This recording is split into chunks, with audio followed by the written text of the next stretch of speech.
उतावले हैं विपक्ष के साथ जाने के लिए, ये चीज़ ज़्यादा प्रमुखता से दिख रही है। एक के बाद एक इन्होंने ऐसे विषय को इन्होंने चुना जहाँ पे इनके गठबंधन के साथी भारतीय जनता पार्टी का रुख पूरी तरीके से स्पष्ट है।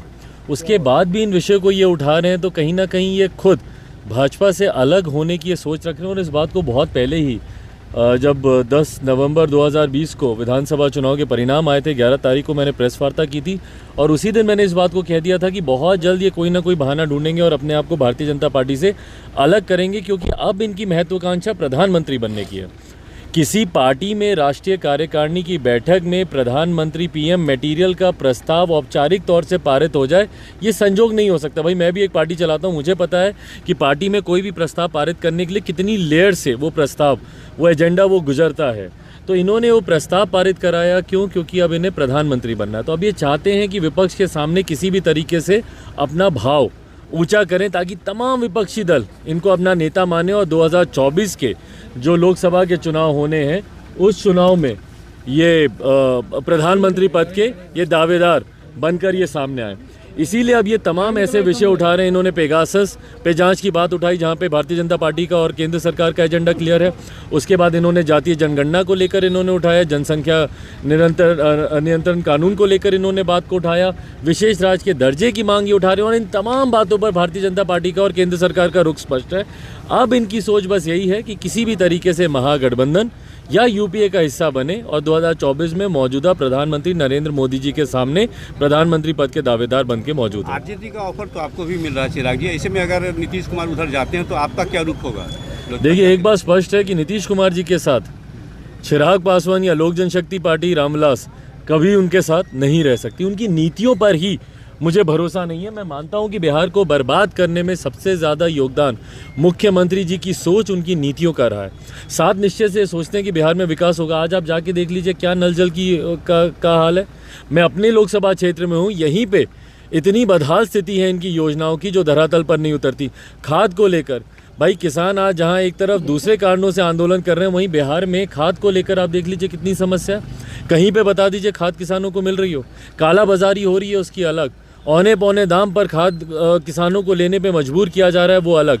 तो इन तमाम चीज़ों पर राज्य सरकार, और कृषि प्रधान प्रदेश है भैया हमारा, बिहार में अगर इस तरीके की किसानों को समस्या होगी, सिंचाई की समस्या होगी, तो कौन सी ऐसी नीति है जिसकी वजह से हमारा प्रदेश आगे बढ़ रहा है? तो मुख्यमंत्री नीतीश कुमार जी के साथ चिराग पासवान का साथ आना असंभव है। और ये असंभव वो वाला संभव नहीं जो मुख्यमंत्री ने कहा था कि मिट्टी में मिल जाऊंगा, भाजपा के साथ नहीं जाऊंगा।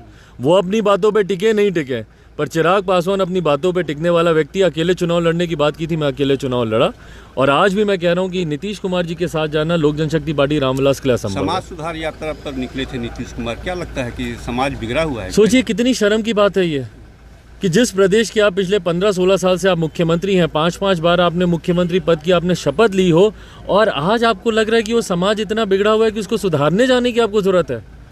मतलब ये गजब सोच है मुख्यमंत्री की। कौन उनका एडवाइज़र है भगवान जाने। समाज सुधारने पे निकले हुए हैं, तो समाज अगर बिगड़ा तो कौन जिम्मेदार है भैया? फिर आप ही ना जिम्मेदार हुए। क्लास में अगर बच्चे पढ़ाई नहीं करते हैं तो हेडमास्टर टीचर ना जिम्मेदार होता है कि भैया क्यों? तो आज आप बिहारियों को आप बोल रहे हैं कि उनको सुधारने की ज़रूरत है। जिस समाज को आपने बांटने में कोई कसर नहीं छोड़ी, आज उस समाज को आप सुधारने जा रहे हैं। दलित, महादलित, पिछड़ा, अति पिछड़ा, लव कुश समीकरण, जाति अगड़ा पिछड़ा, कौन करता है भैया ये सब? और आज आप निकल रहे हैं समाज को सुधारने के लिए। तो ये अपने में दर्शाता है कि मुख्यमंत्री के तौर पर आपका कार्यकाल कितना बुरा रहा है कि आज आपको समाज को सुधारने के लिए जाना पड़ रहा है। चुनाव का संखनाद हो चुका है, डेट का अनाउंसमेंट हो जाएगा, लोजपा क्या करेगी वहाँ? नहीं, हम लोगों ने तो पहले घोषणा कर दी कि हम लोग उत्तर प्रदेश में, उत्तराखंड में, पंजाब में, गोवा में, मणिपुर में हम लोग अकेले चुनाव लड़ेंगे। लोक जनशक्ति पार्टी रामविलास का हम लोग का लक्ष्य है कि ज़्यादा से ज़्यादा मत प्रतिशत हम लोग कंसोलिडेट अपना करें।